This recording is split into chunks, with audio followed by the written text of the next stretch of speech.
kasi ulit yung ano na tayo. What's up? And welcome to Life Adventure Philippines. Family! Ay, family. So, 2 weeks nang nakalipas na nag-hike kami sa West Highland Way sa Scotland, which is 96 miles, 156 kilometers. 154. 54 kilometers. So yun, ang pag-uusapan natin ngayon ay yung karamihan na tanong sa mga nami-meet namin at sa mga usual na tao na kung paano yung tulog Pag ni baby. nakikita kami na nag-hike at nagwa-wild camp kasama si Miles, Ayun, kadalasan, ang tanong ay, kamusta yung tulog niya sa tent? Or nakatulog ba siya ng maayos sa tent? yes. Or pinatulog ba niya kayo? Basta mga ganon. Basta mostly parang Concern. kamusta yung tulog Oo. ni Miles sa tent? So, ayan. Yan yung topic. Yung Yeah. sagutin namin. To answer, The frequently asked question. That frequently asked mm-mm. question. To answer directly, kung kamusta, may may good days at may bad days. Good nights and bad nights. May good nights and bad nights, which is nangyayari din sa bahay namin. Pag nasa bahay lang kami, parang, so, ayun, same lang. So, expound yung good and bad. Oo. So, mostly naman good. Madalas nakakatulog naman siya ng maayos. Basta ang ano lang is, obviously yung first night sa tent, maninibago siya. So parang siyang natatakot, ganun. Yung alam mo yung nakatulog kapag dilat mo parang nasan ako, ganun. Yeah.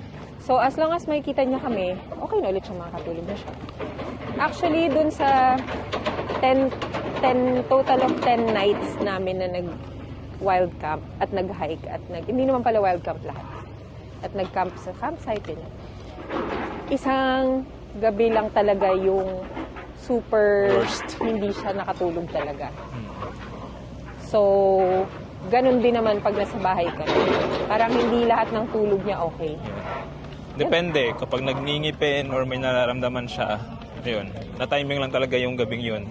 Ang napansin lang namin kasi, when hiking, parang, ano siya eh, well-stimulated siya. Kasi dami niya nakikita pag nag-hike, ganyan. So parang kapag time to sleep na, pagod siya. So nakakatulog siya. Ang dami nga niyang nap eh kapag ka nag-hike. Okay, wait lang. Medyo maingay oh. Sorry. may gumagawa. May ano dito.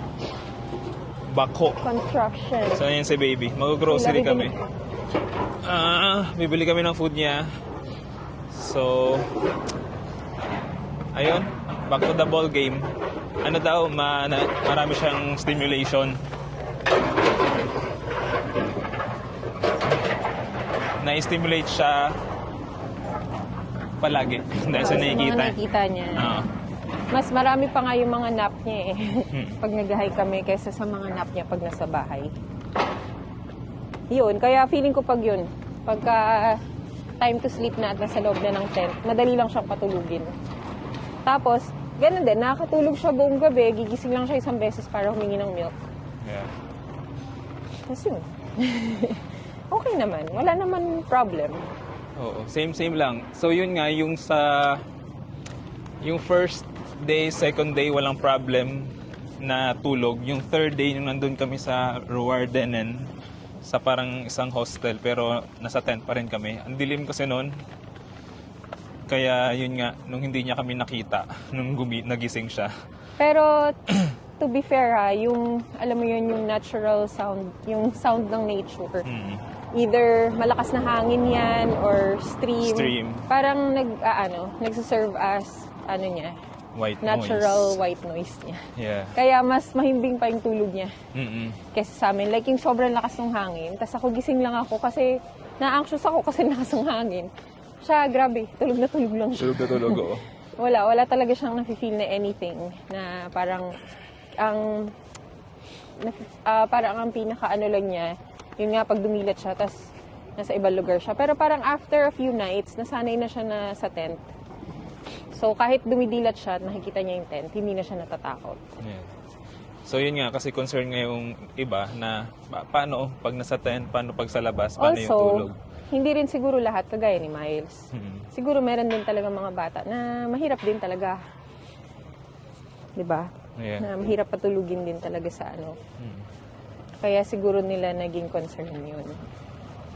Pero sa amin, ayun, dahil Iba-iba bago pa lang naman. namin ginawa tong hike na to, nagka-camp na kami sa campsite, nakailan na rin kami, kahit naka-welcome na rin kami. Siguro mga 5 nights na nasa tent, kaya medyo gamay na namin kahit pa paano.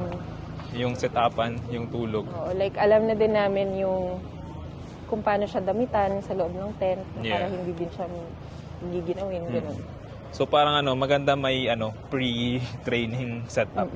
Ganon, practice kumbaga. Plano pa nga namin sa backyard namin mag-practice kami, pero Hindi na diniretso na natuloy. namin sa campsite.